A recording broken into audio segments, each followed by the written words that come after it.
So it's official. Your boy. Hey, he left. You know what? Like I said the last episode, I wish James Harden all the best. I'm not gonna harp on anybody. I'm on the new stuff. Like right now, I haven't watched football since all the Kaepernick stuff, but I Yeah. keep my eye on it on Twitter.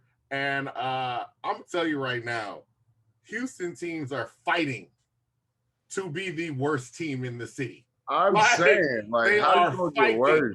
I'm an Astros fan. First of all, when the Astros stuff happened, everybody was like, "Ugh, the Astros are done. It can't get any worse." The Astros are the best team in the city right now. No, no, let me take that back. The Dynamo. No, Okay. the Dash. The Dash. Oh Nobody pays shit. attention to the Dash. They're not problematic. They go out there and they win. And that's it. And nobody's celebrating them enough. So shouts out to the Dash. I'm getting Dash merchandise. They are the one team in the city that is not letting people down at a consistent rate. Remember for 10 years, they was like, we're rebuilding and all we need is a quarterback. And then Yeah. they gave us the greatest quarterback we could get. And they said, nah. So I'm good. I'm good. I'm a Dash fan. Like, I'm shouts out to the with that. Dash. Big shout out to the Dash. As a person who doesn't follow sports, who the fuck are the Dash? My God. They're the female soccer team. Really? They're the female soccer No team. idea. And you know what I'm hoping? What I'm hoping does not happen is there was one other unproblematic dynasty that was here in Houston, and that was the Comets. And we didn't respect them enough. No, we didn't. They had great players. They were winners, and then one day people were just like, move. The niggas went out on top too.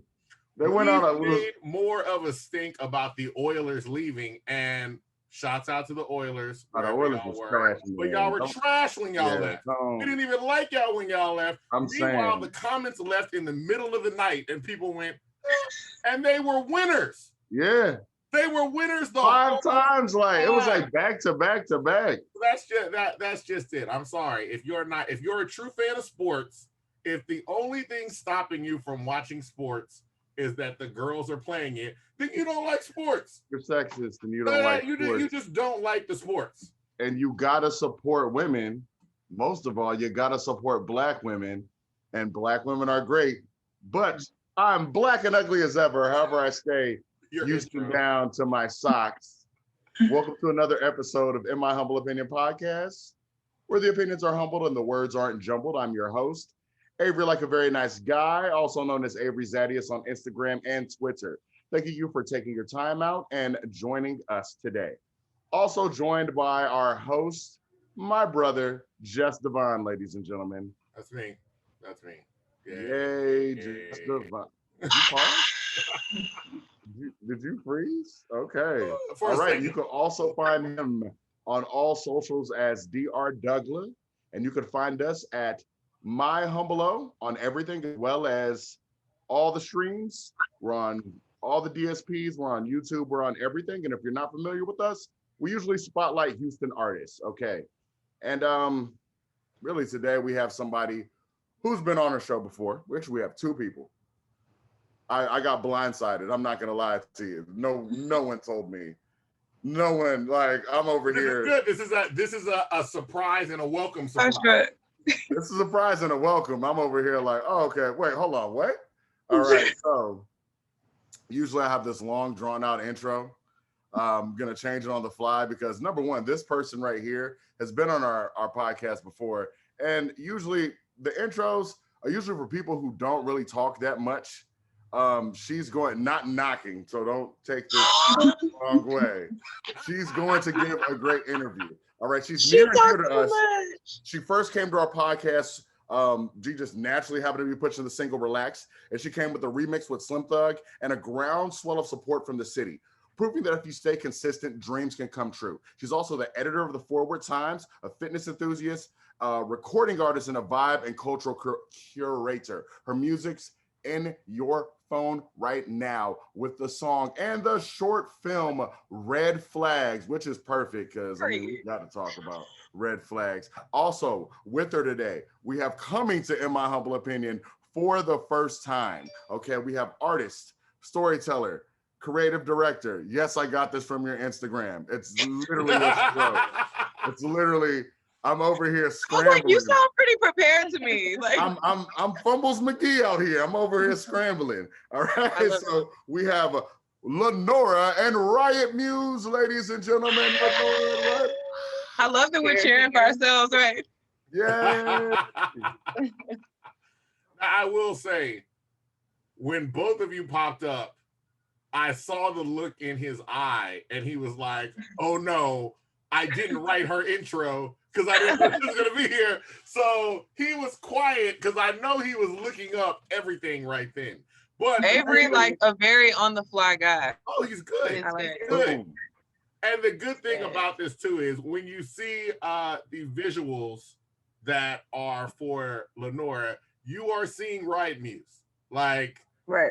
When you talked to us in the last podcast, you were like, look, all the looks, all the whatever, like, if you like the way things are going, it's her. And she can throw stuff together. I think you told us that story about being at a hotel or something like that in Los Angeles, or you're like, yo, she can put together stuff on the fly. That's just what it is. So that's why we definitely were glad that both of you are on. Absolutely. It just made sense. Yeah, it makes perfect sense. So, welcome back, man. The last time we saw you, the last time we saw you here was you're on the show. You're on the studio. Mm-hmm. The last time we saw you was at the Microsoft store. Yeah, in the Galleria. Yeah. It was a Microsoft store in the Galleria. This is true. For Relax. So one, we're going to get you to talk about that. But before we get you to talk about that, I want to say a couple of things. One in particular. All right. And this is for everybody. I said it when Jack Freeman was on, and I'm saying it now. I did not try to steal a Surface laptop. All right. It looked like it. It looked like I was. But it was you? No, it wasn't. Oh. Look, I'm gonna tell y'all, a man grabbed that laptop. I don't know if he was looking at it or whatever. And I was sitting there front row because he was like, Avery saved me a seat. He goes, here, sit down right here. I was like, oh, okay. I sat down, and then I realized as people started moving over, oh, this is the front row. My God. Avery faded into the background. I was like, oh, great. Now I'm here. I set you up, nigga. I was trying to take you out. So I've got my phone held up because I want to record everything. And this gentleman comes and puts the laptop on the table right behind me. And I'm like, that's odd, whatever. So I keep on recording. And then the performance stops. And that man comes up to the thing and goes, hey, y'all. Look, man, we try to do something for y'all. It was Dada. It was my manager. We're missing a Surface Jared flustered. That nigga over there like, what's going on? When I tell you, when he said we're missing a Surface laptop, I knew it was the laptop sitting on the table behind me. Like, I knew it. I was like, so I immediately tried to lean as hard as I could away from it, and I just kind of pointed. Not you tried to distance yourself. He tried to socially distance himself from the laptop. I was like, and I'm looking at dude that was crouched down, like, dude, this was you. Take credit, like this is you. I'm just. He legit planted evidence on you. That's what happened. He really did. Now, he really planted evidence. Beyond me getting accused, I'm not gonna say I got accused, but everybody in that room looked at me like, no, it was really, really awkward. Like, they stopped me dead in my tracks. Like, I was singing, like I was freestyling some type of scat or some shit, and then they were just like, let me take that mic. Yes. It was like a DJ, like they scratched the rescue. They did. You. Oh, I'm gonna let you finish, but I gotta get this laptop. We know that just Devon stole this laptop. We said we need this laptop, and I was like, "There's no way that I could have stopped and explained myself." Like, I'm like, "Hey, guy, I wanted to be like, yo, he did that, but I'm not a snitch." So I was just like, "Look, man, like, take credit for what you did." So I was like, "Oh," I said, "Everybody in here, like, he tried to take that laptop and got caught. Now he's trying to act like he watching the concert." I was like, "Doug, I'm watching the concert. I got my phone out." I'm so glad that you cleared the air about this. You know, you just cleared your name, and that's the most important thing. A year later, but It was out there. It's months later. You know what I'm saying? It happened months later. We didn't know. But first of all, that was a great event. Like, it was a great event. Well, tell us about it. Like, how did that even get set up and the thoughts behind it? Because it was really, really good. It was good. Thank you. So I have to give a shout out to Jaren Small, aka my boo. He had a relationship. He's been having a relationship with Microsoft through his nonprofit, Legends Do Live, and then Lord, I'm losing my words, but the subsidiary program, the Reading with the Rapper, and they were looking for something new and fresh for Black History Month. And so I want to say that Jaren threw my name in the hat, and then they did their just due. And then like, look, I know it wasn't like a, hey, have my girlfriend do this, but they, you know, he was like, hey, I think, you know, she's, besides her being my girlfriend, she's a really good artist that could do something well with a platform like this. Let me just talk to her and get some ideas going. So I talked to them, and I knew that they wanted to do something in February for Black History Month in the store. They wanted to drive, you know, people in the store, get some good foot traffic going, and we wanted something interactive that showcased the Surface Pro.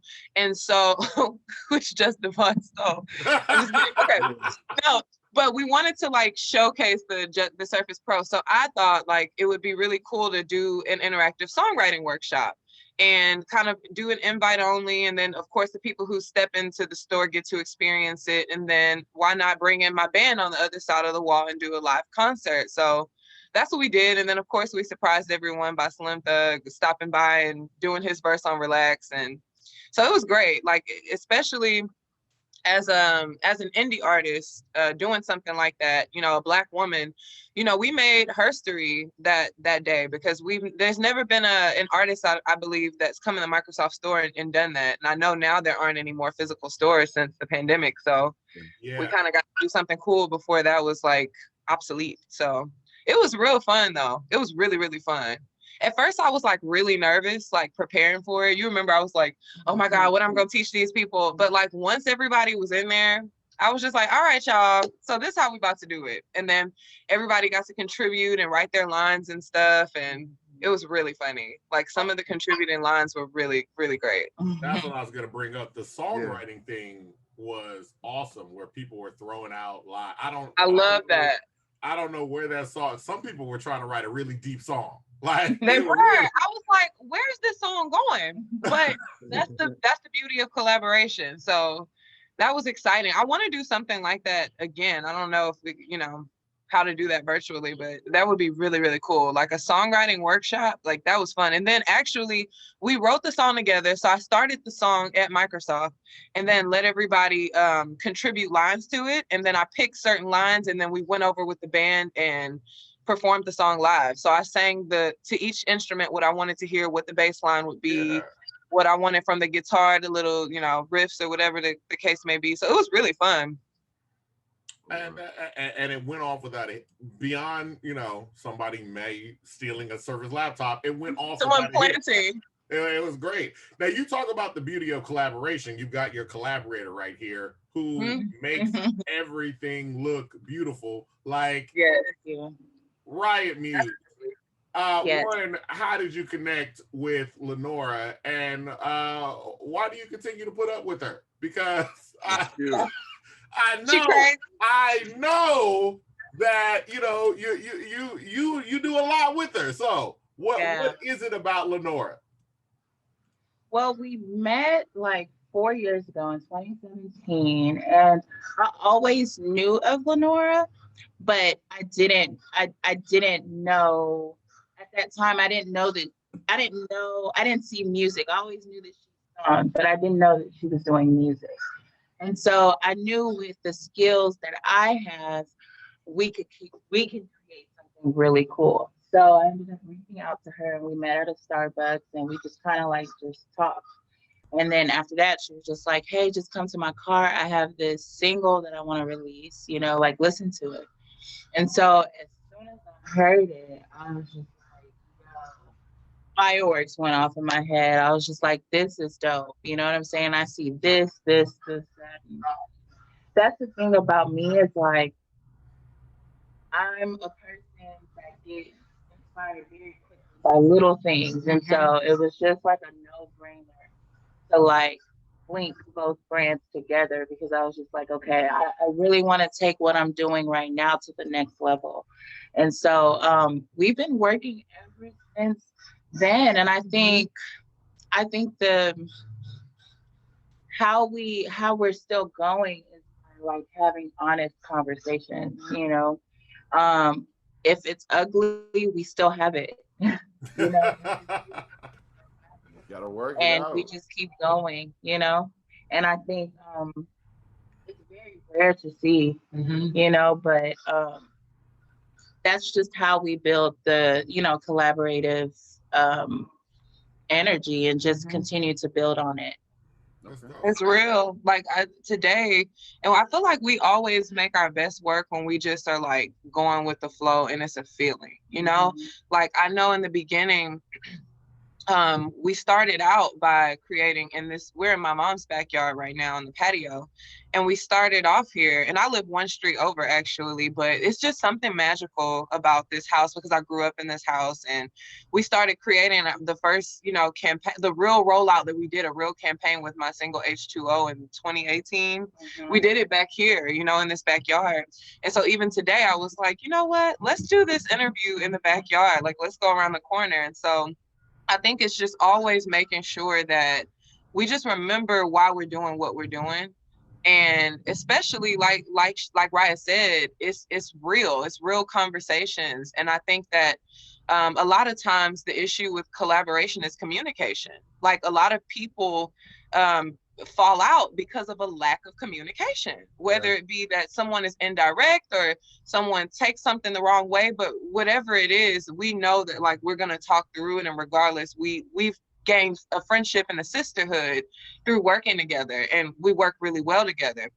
And so we've been just, honestly, I'm gonna be real with you, we just been trying shit and growing, you know, and learning together. Like most of this stuff, if not all of it, we've never done, you know, but we're just learning together. And so, yeah. I mean, it makes for a good partnership. Like I said, I mean, and you're naming singles like you started working back in 2018. You guys have been putting out different styles of music. We talked about this the last time. I definitely would not pigeonhole you and say, oh, she makes just this type of music or has this type of look. Relax has this real sultry kind of like, oh, it's just a nice slow song, and it's completely different than Red Flag. Right. So, first, let's talk about Relax, because we kind of talked about Relax towards the end, because you were like, hey guys, I got a little secret. We might have somebody special on it. I forgot that was before Slim. Yeah. So tell us about getting all of that. Yeah, it's been a while. I was like, no, we got to get her on the show more often. But yeah, like, yeah. Tell us about that collaboration and like how that song came together. Let me tell you what's so wild about Relax. Relax was just like a year ago, and it feels like ages ago because we've been doing so much stuff. But Relax is gonna forever be like my baby. Of course, Beans and Cornbread produced it. Shout out Beans and Cornbread. And how did I tell you how that song came about? How I wrote it and everything? What? On the last podcast. On the last episode, you talked about it. Okay. Because I don't want to be redundant because y'all know I talk. You can talk about it again. You and I'm going to say this too because we've said it on the show, and I want to make sure you don't think we're talking about you behind your back. You and Jack Freeman are almost tied. I think Jack's got you by an edge for most loquacious on the podcast. Like I was like, yo, once they get going, we don't even have to do nothing. Like we can. You don't, especially with me. I could see that with Jack because he's so quick with it. Like he's a very witty person. But I would think that I talk more than Jack. I'm like a legit motor mouth, and I'm okay with that. I've been this way forever. Jack talk too. Keep going. Okay. That's good to know. I love Jack. Shout out Jack. But basically with Relax, how that song came about, Beans and Cornbread, I'd been wanting to work with him, first of all. I had been wanting to work with him. But you know, Beans is just like always busy being an international star with Khruangbin. So that's that. But what happened was I got into the studio with Cornbread, who is incredible. And he ended up playing me a few like beats that they already had.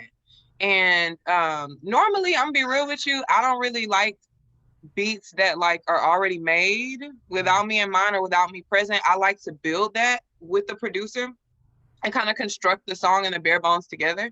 But when I heard the track to Relax, I was like, I need that. And so he was like, really? Okay, well, this was initially for Zero, this track, but I don't know what happened. I don't know what happened, but he ended up not using it. And so I said, well, send it to me because, you know, I want to do something to it. So Riot and I ended up going to LA that January. So this was January 2019. Yeah, 2019.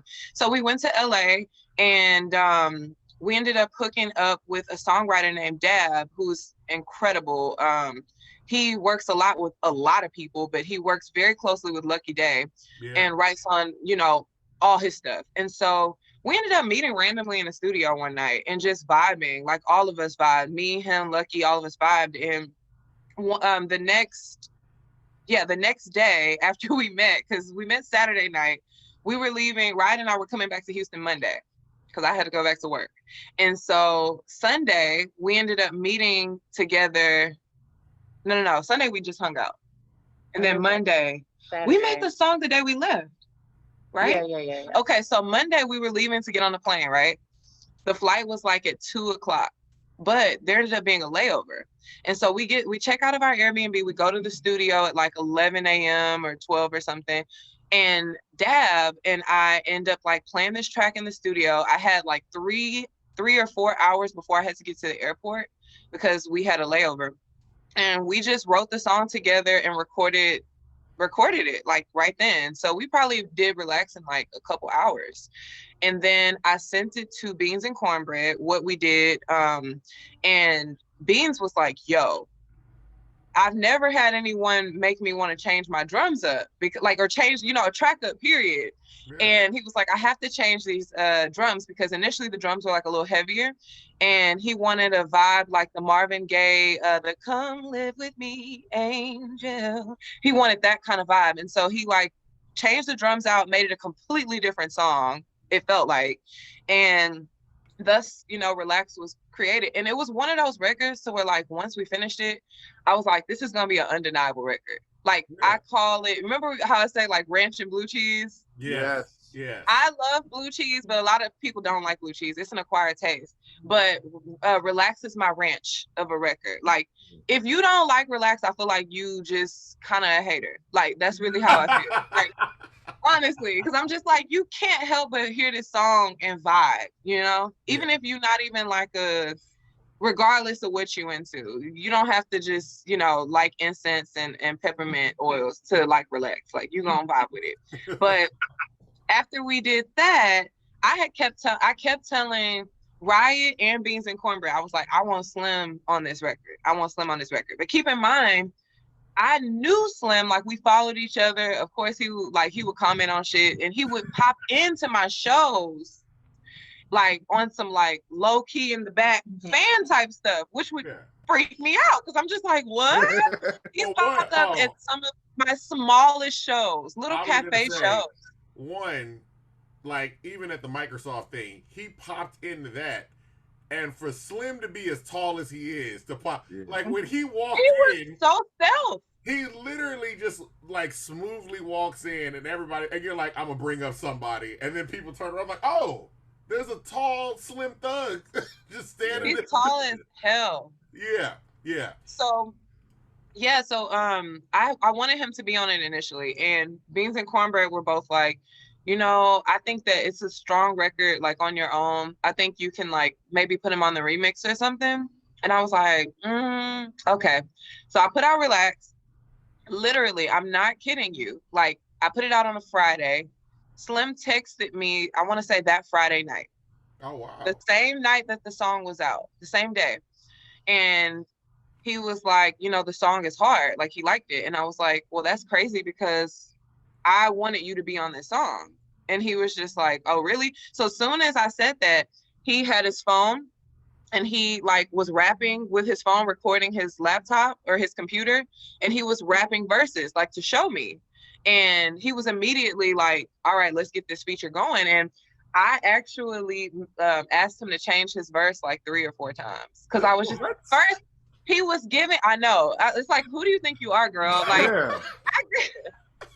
The disrespect. I'm a Virgo, and Slim's a Virgo, which is funny. And so I'm a Virgo, and so I'm very like particular. And it's really funny because I actually grew up listening to Slim, like his work with Pharrell, his work with Gwen Stefani. So I was so excited. And I know, whatever. So I asked him, because when he first was sending his verse, it was like the content of the verse, the direction was more like, I got like, I can't relax. I'm like a Black man in America. I got to work hard.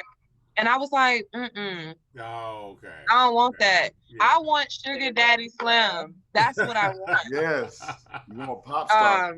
I like that. Because the vibe of Relax, we created a character, Sugar Love. Yeah. And she's this very sultry, just in your face, and this 70s, almost like a blaxploitation character. Exactly. And I wanted Slim to complement that. And he was just like, well, I don't want to be disrespectful. I'm like, be disrespectful. This is art. Like, and I told him, like, talk your shit. So he was going more in that direction. He sent me a couple more, and I was like, we getting closer. And he was like, you know what? Come in the studio with me. Come in the studio with me and G-Look, and then I'm gonna get it right so we can just, not do all this back and forth. So I came in the studio, and he was, no kidding, I hope I don't get in trouble for this, but he was so nervous. He was like stumbling over his words. Because he was at the time, he had a crush. And so he was like super, super nervous. And I was like, what? Because he wrote his verse so quick. You know what I mean? Like, yeah. I don't think people realize Slim play a lot, but he's so talented. Like, he is incredible. So quick. He's quick in the studio, very, very quick.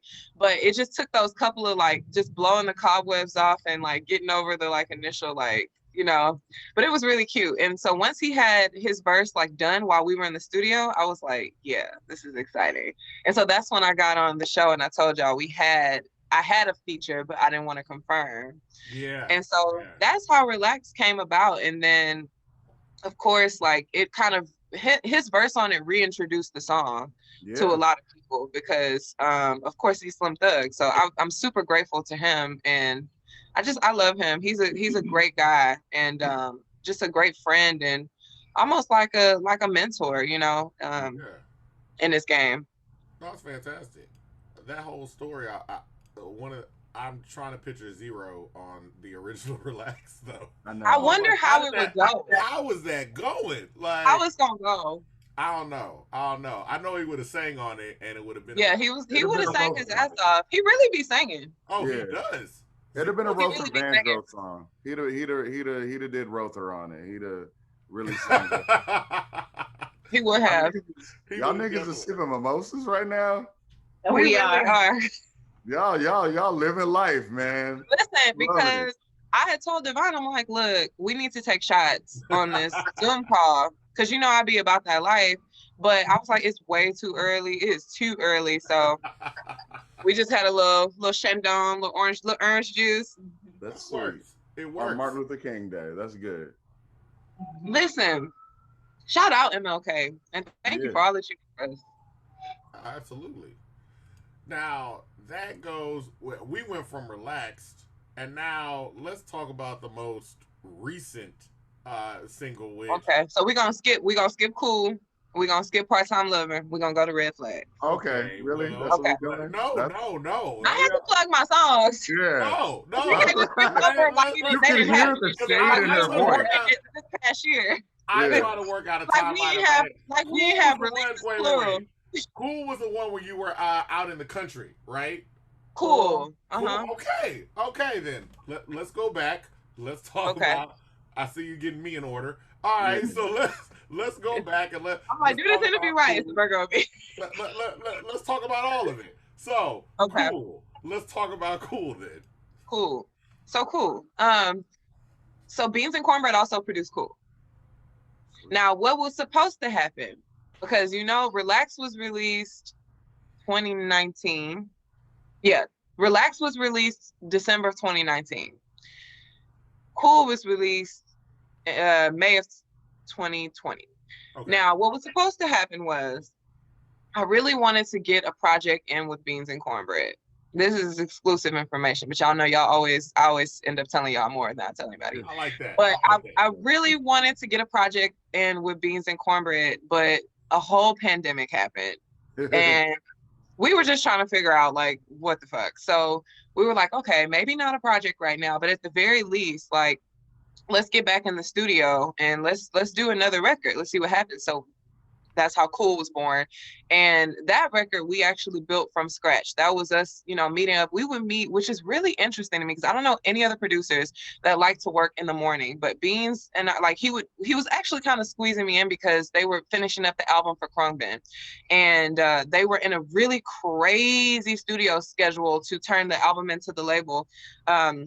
And we ended up like having to only work in the mornings. So we would work at like 7 or 8 in the morning and then finish at like 11 or 12. And then, you know, that was that. So we had a couple sessions like that. And he was building the track from scratch, asking how certain chords felt. And then it's funny because I feel like how the song actually started sounds nothing like it ended. But it ended up being really cool. And for that one, we just were kind of like talking shit. Like I got in the booth and I was like, well, let me just freestyle some stuff.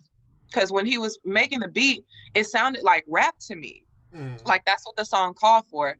And so I just got in the booth and I was like, let me just say some stuff. And I was like, I get a bad rep because they say I'm cocky fresh when it's really, and I was just saying shit. I was like a hot jacket. I was just saying stuff. And then we ended up like funneling it in and then making a really cool record. Because the point of Cool was I wanted a record where people can really understand who I am as a person. And it literally is as simple as the song sounds because like I felt at a certain point in time, I think people are understanding now because I'm like talking a lot more and we're kind of out doing more stuff. But at first people used to think that I was like this stuck up, like impersonal diva, like, you know, and I was just like, I don't give that vibe off at all to me. So instead of saying it, you know, you let the art say it for you. So I was like, let's make a record where I'm just talking about where I'm from and who I am. You know, I'm cool, so cool, like the other side of the pillow. Because when you know me, you know that's really how I am. Yeah. And so that's how that record came about. And then with shooting the record, it was challenging because it was a pandemic. It's a pandemic.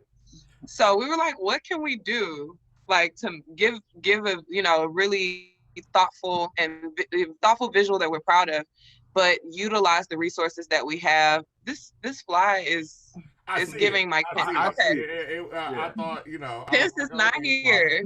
But it interrupts you real quick because I was gonna ask you. See, you talked about the musical side. Riot does the vision stuff. So Riot, when Lenora comes up with the musical aspect, what is it that you're like, what's the process you're going into where you're like, okay, are you thinking like, yo, this is what I'm seeing for a video, this is what I'm seeing in terms of building a character? How does that work along?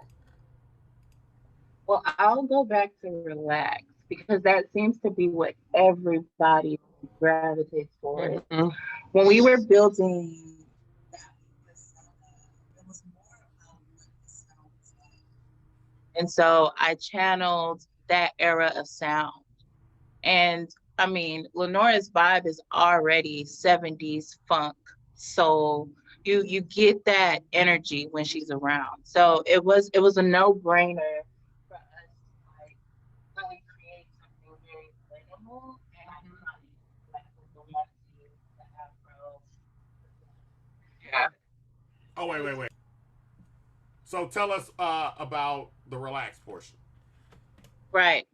So like when we were creating Relax, after I heard the track, it gave me a very 70s funk soul, just like an edgy 70s feel. And so it's a no-brainer that Lenora's vibe is very 70s. I think that's home for her. And I've always knew that. And so it was a no-brainer for us to create something minimal but iconic with a statement. I believe in like making statements. And so a lot of the covers that we do are really like timepieces, but they're also like statements, you know? And so it was a no-brainer for us to have like the blunt with the afro and her pointing the blunt towards the camera. And I think, you know, a lot of people resonated with that, and then also the message of the cover, which means to, you know, just chill, relax, take a break. Right, literally passing the blunt to the camera. Like relax. And a lot of our covers are very witty like that because we're two witty type of women. And so I think we always try to put that in the work rather than just like verbally saying that. So that's where relax the cover came from. But as far as like cool, I think what I was really referring to when it comes to that cover is just the shit talking, you know, that she was, you know, saying in that song. And so once again, I was thinking of home. And nobody really knows this, but Lenora lives in the country to me. I didn't realize it until she told me. I was like, no. There are roosters that wake me up every morning. Yeah, it's the country. What? And you don't think that's the country? It's a rooster. It's a like, but it's like this neighborhood is very rural. There's barn doors out here. I mean, there's people riding horses down the street. So it's very country. And I wanted to tie that cover to her home, you know, to like where she's from. And so it was a no-brainer once again to have that like picket line type of like backdrop to paint, you know, and that just open field to kind of paint this picture of cool. And so that's what we did for the cover. I think it's important too to tell them where we shot the cover for Relax and how we shot Cool, the music video, as well as the music video. Absolutely. So Relax was actually shot in her house. The cover in the living room. Okay. Backdrop. You know, we use what we have. And I think that's the beauty about our collaboration, you know, is like we just use what we have and we make everything count. And so even with Cool, I don't even know. I think one day we was just like sourcing for a place to shoot, and we stumbled on this old school a few like blocks down from where she lives, and it just had this like country open backdoorsy outskirts feeling. And so I remember we did like a quick shoot then, but then we revisited the space for Cool. And so it was just like a no-brainer type of moment. And so we kind of like, you know, had like a clothesline, placed like the fabric there, and we just shot in front of it. And strapped that air mattress to the back of the truck, to the back of my brother's truck.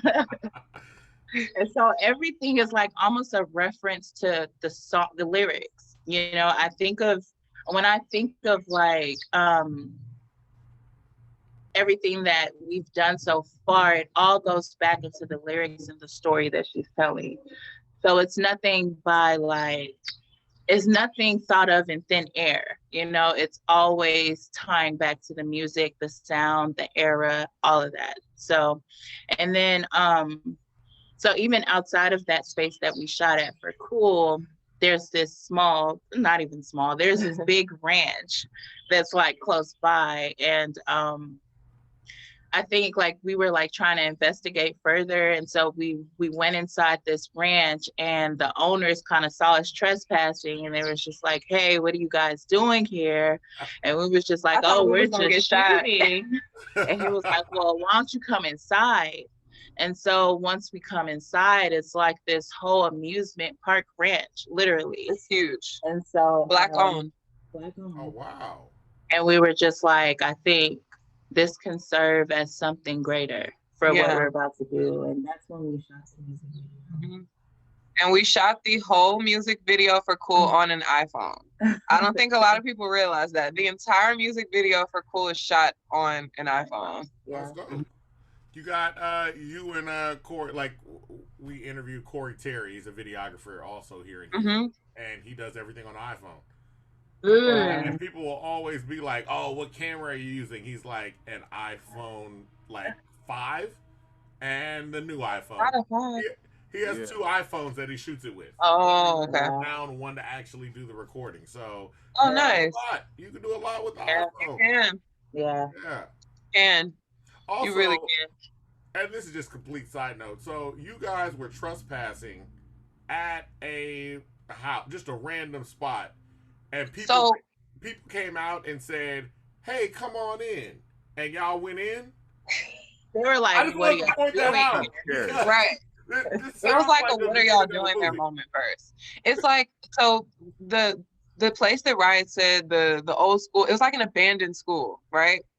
And in that area, it's just like we shot that area, but then it was sharing a fence with this ranch. And so we drove over there, and like the open area before you like open the gate to go in the actual whatever it was, because we didn't know it was a whole ranch back there. It just looks like a road leading somewhere.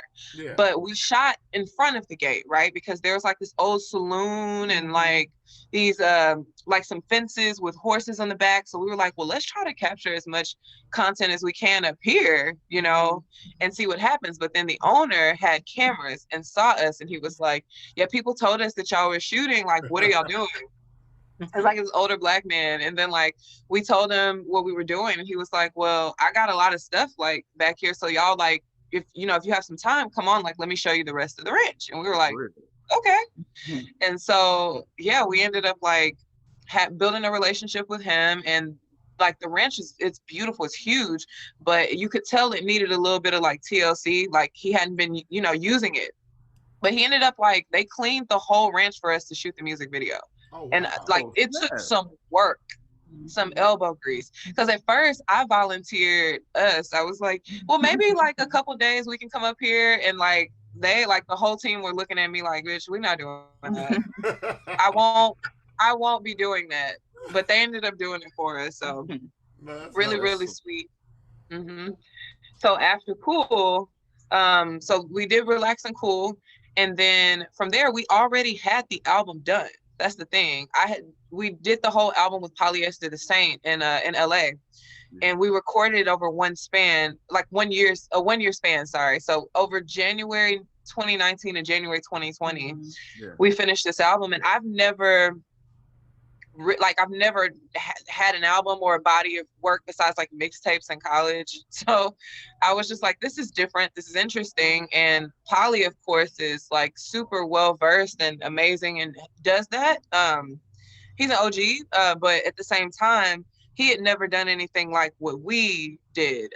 He did a lot of stuff for like hip hop artists and stuff, but had never done anything like this. And so even how we met was, I didn't even you didn't even ask it, but I already went into this story. But how we linked up with this album, it's a very interesting story. Well, let me tell the story. How'd you meet Polly? Yeah.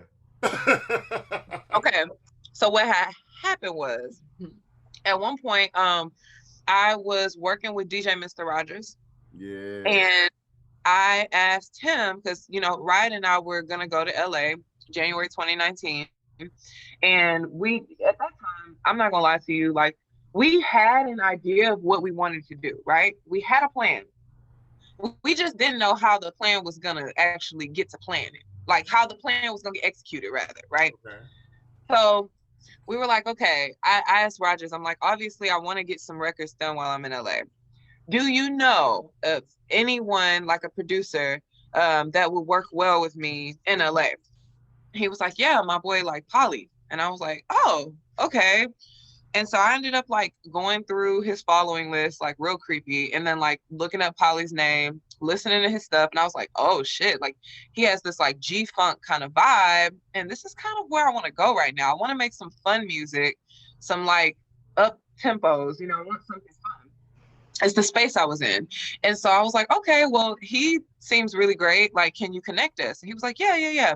But Rogers is like super busy. So he got busy. And then as the time was like approaching to go to LA, it was like literally the week of, I asked Les, Les, rapper Les, obviously. Yeah, I asked Les, I'm like, Yeah, rapper Les. So I asked Les, because at that time, Polly's following like 30 people on Instagram, right? And I see that Les is one of those people. So I asked Les, I'm just like, hey, like, do you know Polyester the Saint? He's like, yeah, it's my boy. Why? And I'm like, I want to link with him. You know, I'm going to LA this week. Can you link us? He's like, yeah, that's cool. I'm like, okay. Like, so he links us, and then I'm talking to Polly, and the weekend we went to LA, that week it rained so much. Like, I've never seen LA rain like that. It was like low-key flooding, not Houston flooding, but LA flooding. Yeah. And so the studio at Truth Studios in Hollywood that Polly works out of, it had a leak. And so he was like, yeah, we can work, but there's a leak. It has to get fixed before we can get in. I'm like, oh, okay. So he couldn't work until Sunday. We were there Thursday to Monday. So we got in on Sunday night. We did one session. We finished a song called They Say. And after we finished that record, like, that was my first time meeting Polly in the studio. I've never met this person. He never met me. We didn't know each other. But like, soon as we met, I'm not exaggerating, it was like some like Khalees and like he was on some other stuff, like very, very left. And I am very, very left. Like, but I just feel like I had never had the opportunity to work with the producer like one-on-one to explore that, you know? Yeah. So we kind of were just like trying stuff. And then after we had that one session, I was sold. I was like, I want to work with him on some more stuff. Riot agreed. So we went back out in like May, and then we did another song. And then after that, I was like, I can't play with him. Let me just let him know what's up. So I like reached out to him the summer of 2019. I'm like, hey, I know we did a couple records, but I want to really finish a project with you. Like, what would that entail? You know, like, how can we get that done? And him being like, not only a professional, but like very seasoned at what he does, I thought that he was gonna like give me like an astronomical like task or price or something, but we ended up working it out, and he wanted to do it as well. And so we just linking up and just chipping away at this project. And, you know, like, he produced the entire album and I wrote the entire album. So we had no co-writers and no co-producers. We had people come in and play, of course, instrumentalists, super talented instrumentalists. I joke that, like, I have no artist features, like in terms of rappers or singers, but my instrumental features are like, they're lit. So I'm just like, I got some really cold musicians on this album. So, and it's really like kind of 80s synthy poppy, electronic-y. It's that kind of vibe, but I wanted it to be a record that was fun. And I always say this reference, but like, I love Mariah Carey, like, to this day, but especially like growing up. And that vibe when, like, you remember when she was like in glitter and the rainbow poster? I had the rainbow poster everywhere in my room. And yes, I had that poster. Like, I had several. And to the point where, like, my grandmother raised me and she was just like, is this something you need to tell me? Why you got this woman all over your walls? Half naked. Like, what? But I just adored her. And that vibe I would get when I heard, "You're my sugar daddy." Like, I wanted that kind of like fun, like, nobody's doing that. So I was just like, we need the singing girls need to have fun. Like, I feel like the rap girls are having fun. The singing girls are creating bops. But it's like, it's not like that upbeat, like, you know, feel good, like talk your shit. Like yeah.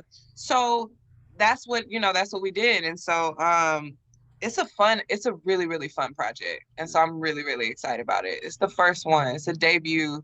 And it's like, to Devon's point, like, it's literally all over the place. It's still cohesive, but you will literally not be able to box me into anything when you hear this album. And that was the point. I was like, I don't want to come out with just one sound and then people lump me. Like, no, we're gonna explore different sounds here and like have fun with it. And that's what we did. We didn't like listen to music that topped the charts and sat in the studio and tried to create these radio monstrous hits. We just created music that felt good, and we pushed each other. Me and Polly both And he would tell me, like, I do a lot of records with rappers and they're great, but like, I never get to be experimental. I never get to push the envelope. And so we literally were just like, oh, this what you do? Oh, this what I do. Okay, this is you. So that's what the project is kind of like. And it's very personal, you know, it chronicles my dating life and all that good shit. So. But it's very, are you saying like the album just has a real upbeat kind of 80s synth feel? Or is that just like some of the songs and... A lot of the songs. Okay. What you say? It's still other songs. It's like most of the songs. Okay. Yeah. I mean, well, we're talking about it because I mean, the lead single that you had. Can we go to the lead single? Yeah. I So want to make Part-Time sure. Lover first. Okay. See, that's what And I'm then saying. Red Flags. All right. So let's go ahead and No, talk but you're about. right. You're right. That is the lead single. Red Flags is the lead. But yeah, let's talk about the music that is now coming out of the album because we have both of you here. It's like the music is there and the visual. You have some really in-depth visuals that have come out, and then I'm assuming more are going to come out as well. So let's talk about like you guys putting all of that together. That's really interesting because I feel like this project, it's been different than anything we've done because I think a lot of times it's always been just us. Right? This project has called for us to expand. Okay. So us learning, just working with other people and still just working on not sacrificing the vision and keeping the vision as clear cut as, you know, it needs to be has just been, it's been interesting. It's been a journey. And so I think the difference with this is it's just getting bigger, you know? Yeah. I think the focus now is getting more clearer than initially, like when we started.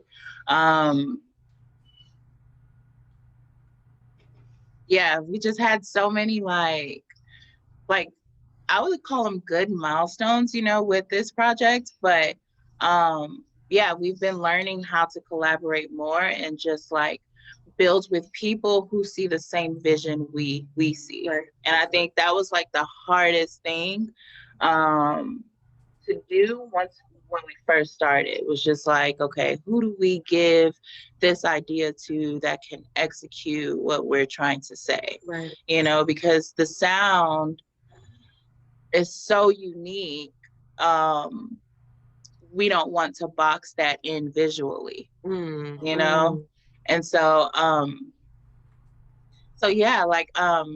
that's where we are. Like, we still work together as far as like, of course, pushing out the covers and the rollout that you guys see.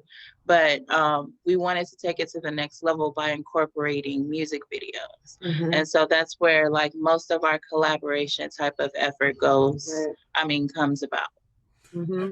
And you see that, I mean, even like for Red Flag, it's very Mariah Carey influence. Yeah. Donna Summer, Debbie Allen. Like when I see her running around, that's all I kept thinking about was like it's like when Debbie Allen was on the Cosby Show yelling at Claire. Like that's really what it feels like. I love that whole vibe about it. So yeah, I mean, can we talk about Red Flag, Lenora? Is it for sure? You know, for sure. I gotta check. Like, are you gonna fight me? We can talk about it, or are you gonna fight me? No. Let's talk about Red Flag because Red Flag has this 7-minute visual as well, and it is very 80s. It's synthy, it's poppy, it's got humor. The last line of the video made me laugh out loud. Like, because it has this weird kind of corny. When she hands the grapes back to him, I was like, "You're a grape guy." She said, "Give these to your kids," and I was just like, "Yo, that's funny." So let's talk about Red Flag. So shout out to JJ first of all. Yes. She's an amazing host, comedian, friend, just all that stuff. And you know, of course, with us, you know, with being indie and then it being us, and then just learning to expand. I kind of got with JJ because I knew that with this music video, I kept saying I wanted to be my SNL moment. Like, I needed to be that. I felt like I wanted that comedy and that story, that cinematic feel to be there. I wanted like a full story, right? And I wanted to show, honestly, like do y'all know Phil Wade? Of Yes, course, he's been on the show. Okay. I love him. Very close friend. Phil Wade always tells me, and we know that Phil Wade is funny as hell. Yeah. Phil always he's gotten on me since I met him in 2017. He's always told me, Lenora, you are so much funnier than you like let on to. And he was like, you need to start showcasing your humor. Yeah. He was like, it's very dry and it's very like, it's funny. So you should show it more. So with this visual, I knew I wanted it to be like funny. I wanted some comic relief. But I got with JJ and just fine-tune things, because she's also, a lot of people don't realize that JJ is a host and also a comedian. She's like a whole comedian. And so I just got with her to fine-tune everything, to make sure that once, you know, we've never done a visual with all those people involved. It was a full cast of like 14 people, a camera crew. And so it was different. And I wanted to make sure that we were prepared, you know, and organized, and people didn't show it to the visual like that shit was unorganized, you know. And so I got with JJ to just make sure that we had a script in place, and she just kind of fine-tuned different ideas. So that was my first time actually directing something, you know what I mean? And being like, okay, this is the concept that I see. This is what I want this character to say. This is what I want this. And then JJ would come in and say, well, I don't really like, you know, I think this can go here or whatever. But one thing that JJ and I disagreed on, which is funny that you mentioned that, Devon, she had mentioned the kid joke first, I want to say, or maybe I was the one that mentioned like Jake with a lot of kids. And she was just like, well, I feel like that joke is like overdone. At the video shoot, she's like, I kind of want to do a different joke. And I was like, okay, well, it's your world, like what you want to say. And I can't remember what she said, but it wasn't as funny as the kid joke. So I was just like, you got to do the kid joke. And she had already told me the night before that she wanted to feed Jake some grapes. And so when she got to the shoot, I said, where are your grapes? And she was like, oh, I forgot them. I was like, I need you to get those grapes. So I was like, someone on set, like, go get JJ some grapes. So we're like, they ran to Walmart and had to pick some like decent grapes, because, you know, like the grapes at Walmart was looking brown. Right. So they came back and yeah, like it was I think the Red Flags music video was just like honestly a labor of love. We shot that in like one night. Damn. And wow. Yeah, we shot it in one night, all that, like the dialogue, like the guy sequences with the lifting, the women doing the girls doing the choreography, us doing the choreography in the locker room. We did all that with one rehearsal and we shot it in one night. Now, and so, and it was real quick, because Riot, I see your face when you said we shot that in one night, and she just kind of shook her head back and forth, because normally the visuals are very much focused on Lenora. And it's like, it seems like it's like y'all are one place, you focus the shots and everything. Riot, what was this like shooting? It was a lot of people in this video. It was a lot of scenes. It was a lot of stuff. And it's even more impressive that this was done in a night. So what was that experience like, as opposed to how y'all have normally done it?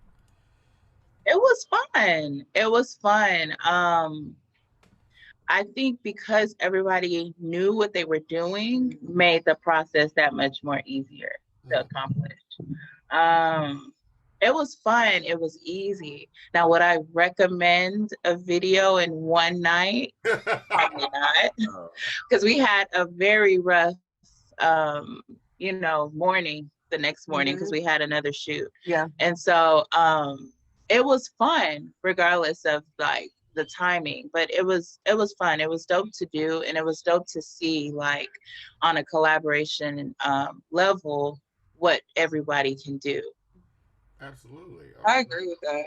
And I think too, like, and it's so funny because Ryan and I, like, we've been talking about that, but like the fact that we are in a space now to where I feel like for my 2021 resolution, we always talk about this, but like just being more like children. And when I say that, I mean being more fearless, being more in the moment. Like when you think about fear, it's a learned behavior, you know?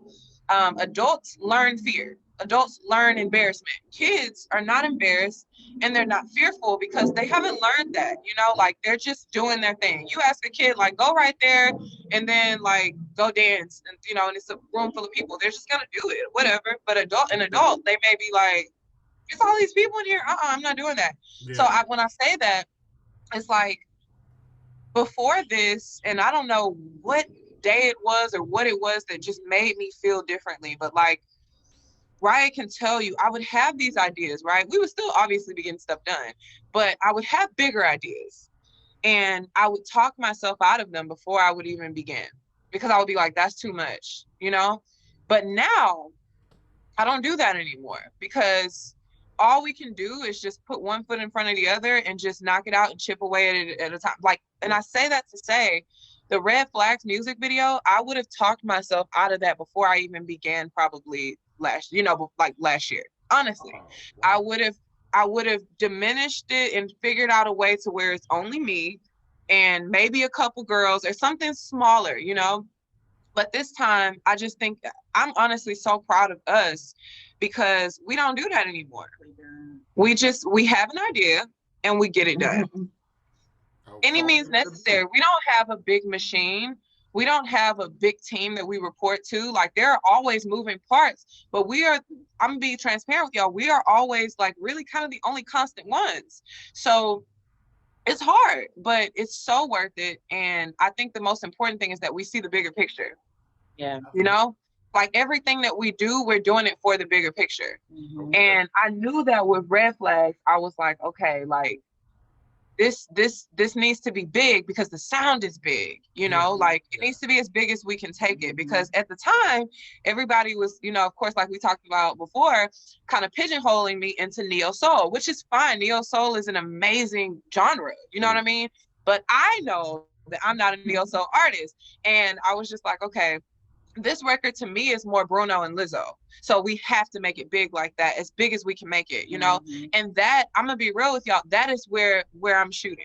Like, I'm shooting up there. Like, okay, so that's good. Because I've always like wanted pop, even when we first heard you, like before Relax and everything, just doing research on you, you've always had an ear for pop. So it's not surprising hearing your like admiration for pop stars, and especially Mariah Carey. Yeah, that's absolutely. That is the grand diva. You know what I mean? Like, I adore her. I really do.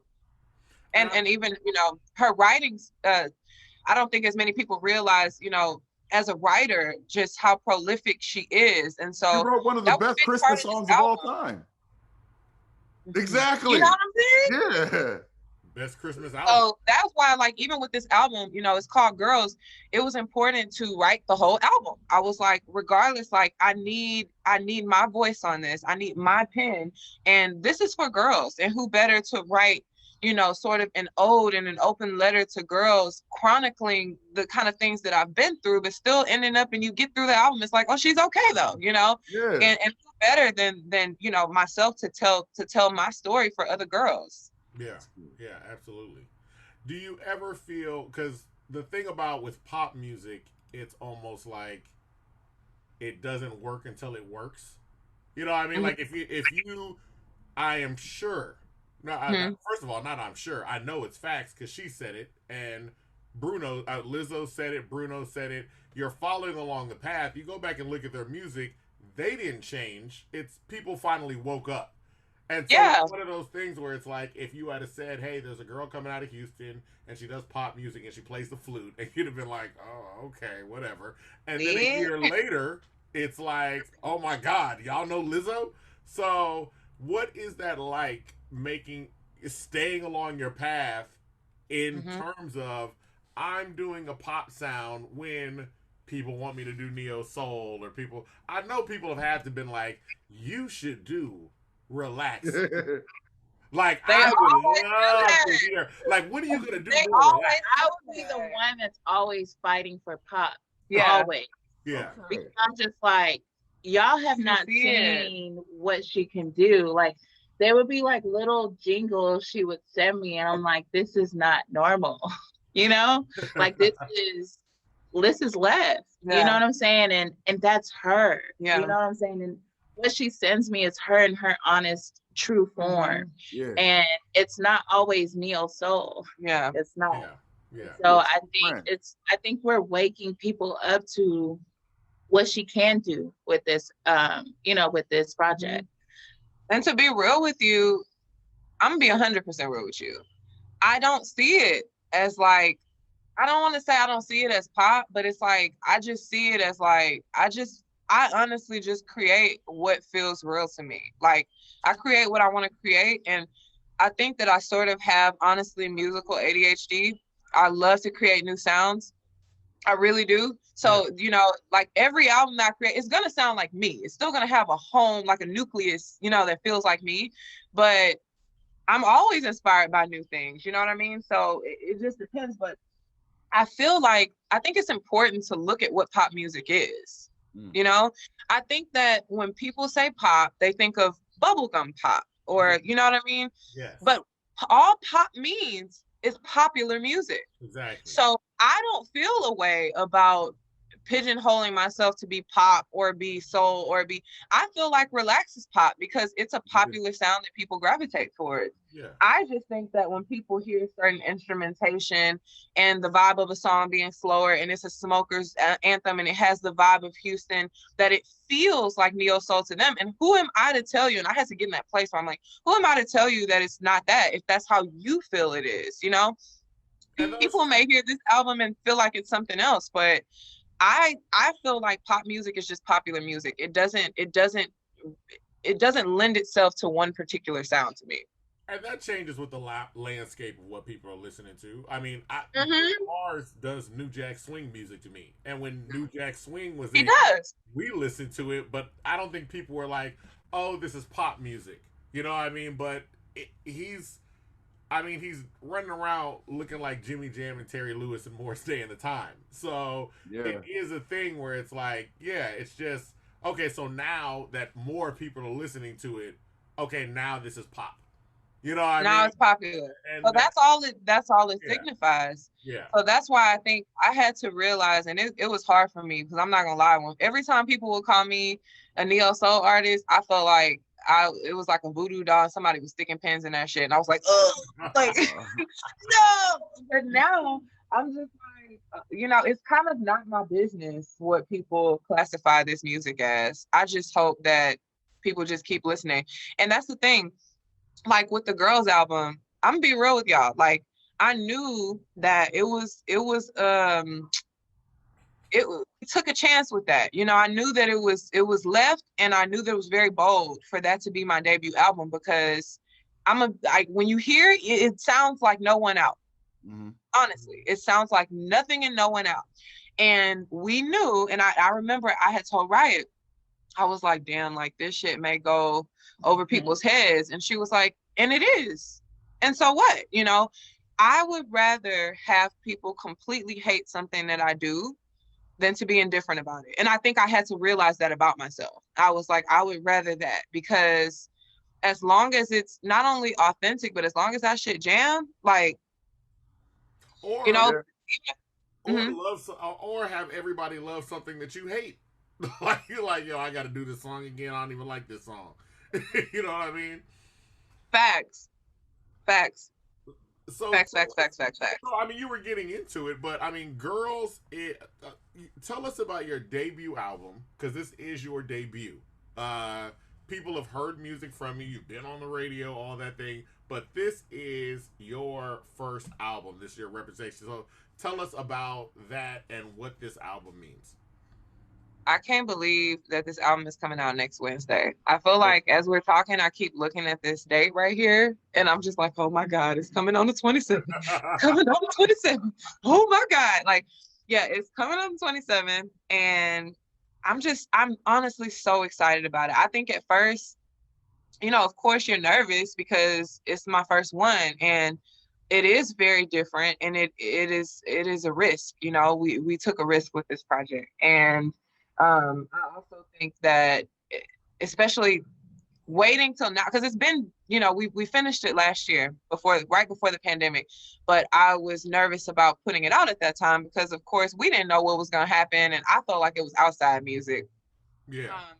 But now I feel like it's the perfect time for it. And I'm excited to just put that shit out, honestly.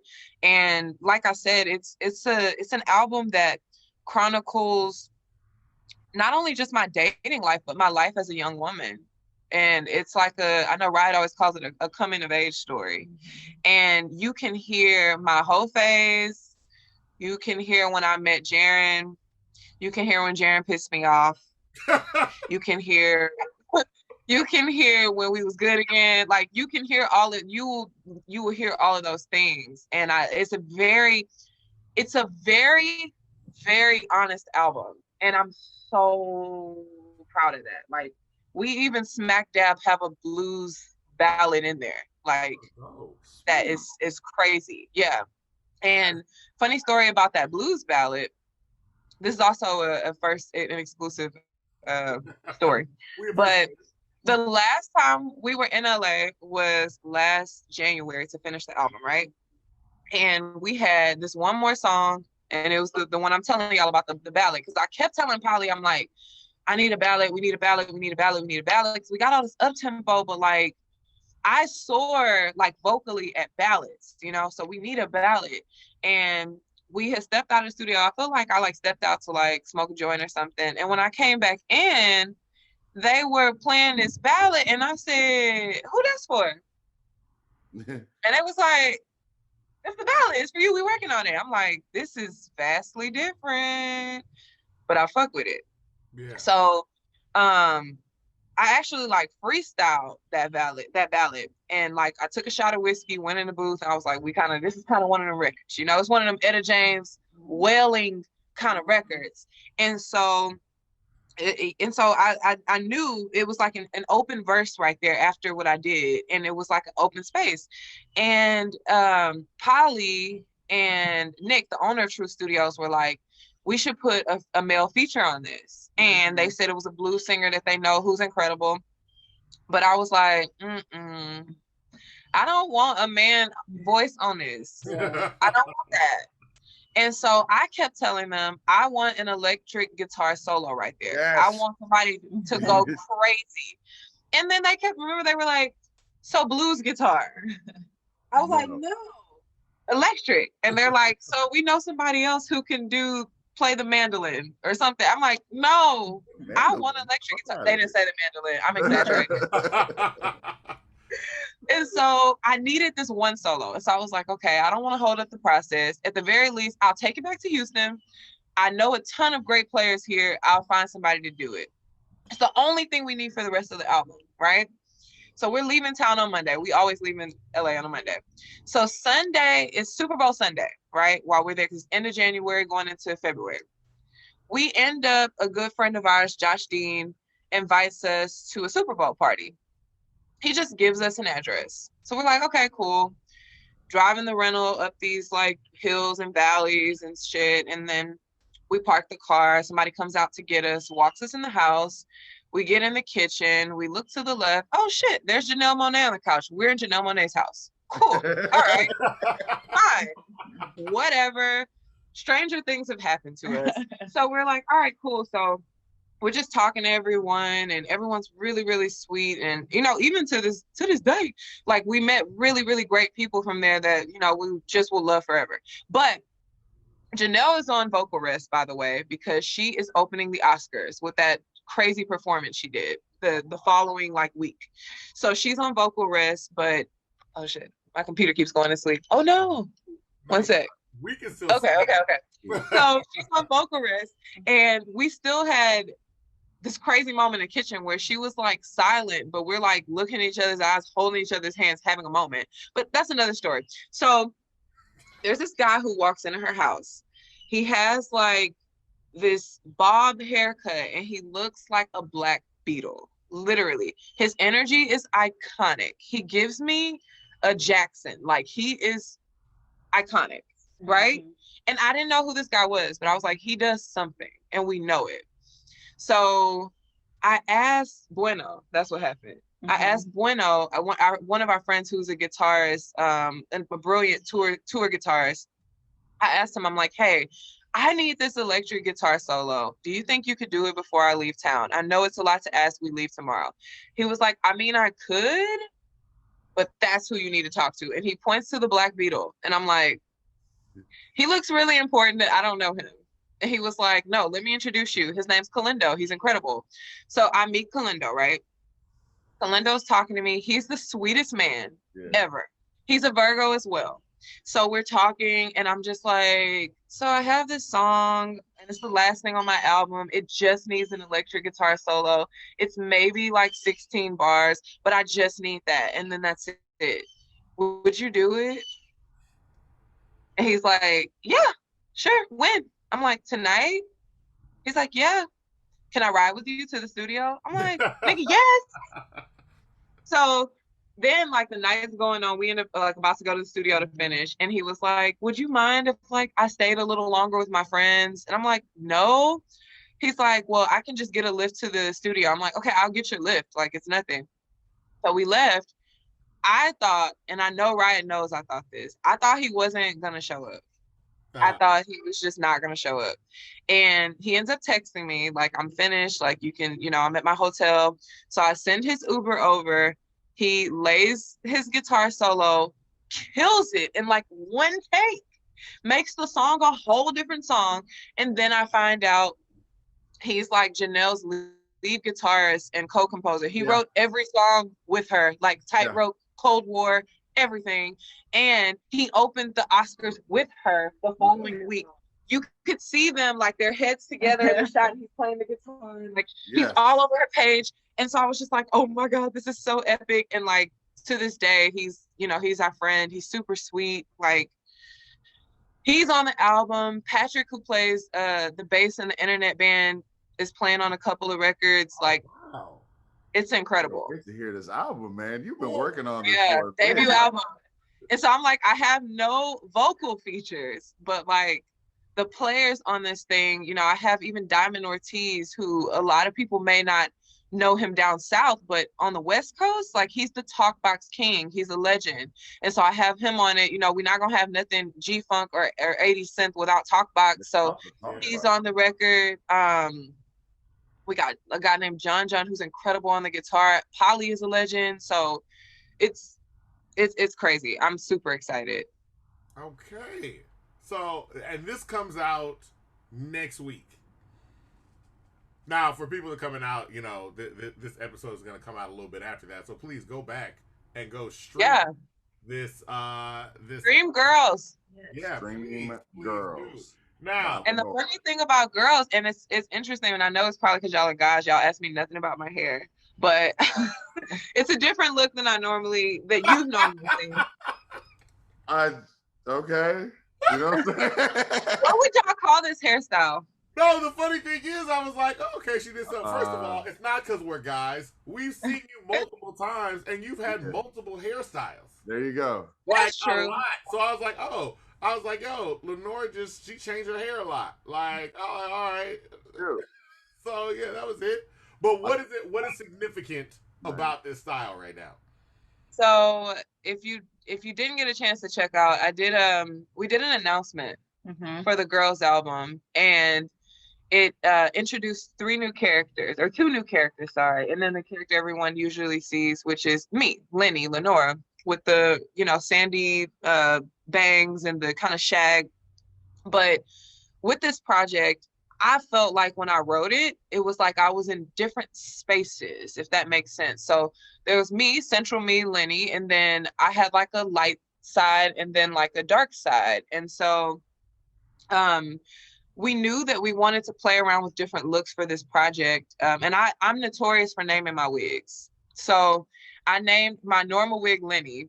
And so like Lenny White, it just sounds so 80s. And so I named her Lenny, and then we knew we wanted to do two different looks because the project is called Girls, and it's just like, it's multifaceted, right? And girls are known for switching their styles up, for being expressive. And then it also just has this kind of cool, you know, like a central character and a good, like not an angel and a devil, but like a good and a bad side. So we have the blonde Bob, which is Baby, and then we have this dark kind of my honest favorite look, which is Mikey, and she's kind of like a shag mullet, kind of badass. And whenever I wear her, I'm just like, whatever, you know, I feel much more with the Top Gun. I don't know, it's like a confidence. Yeah, it's like a boldness. I feel like, and Riot makes no secret about it. She loves Mikey most. She's like a Mikey girl. I get the character with the Top Gun t-shirt. Yeah, you're like an 80s badass. You're the 80s bully. You know? Yeah. The Yeah. 80s bully. You're saying she's like Cobra Kai. Yes. Yes. Pretty much. Yeah. This my Doja nigga.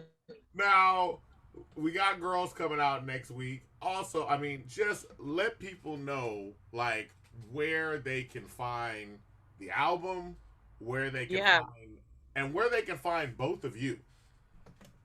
Yes. At first, I thought you meant both of us, like Mikey and Lenny, but no, okay.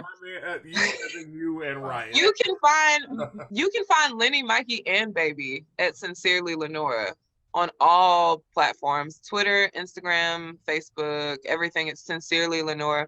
I know that people don't like to spell sincerely. I know that, but Lenora is spelled Lenora. And also my website.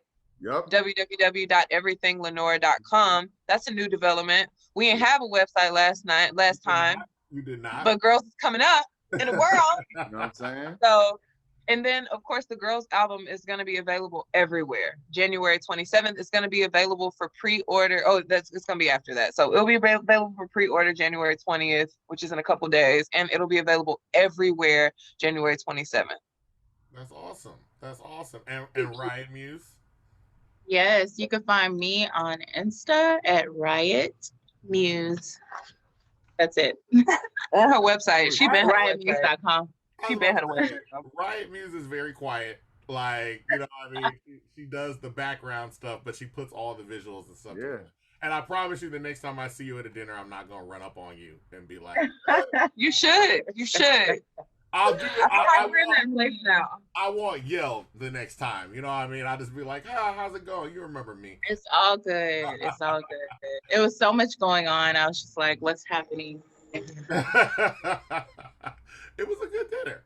So yeah. It was. Well, yeah. So Girls is coming out. I'm assuming we're gonna have a lot more visuals coming out with the album.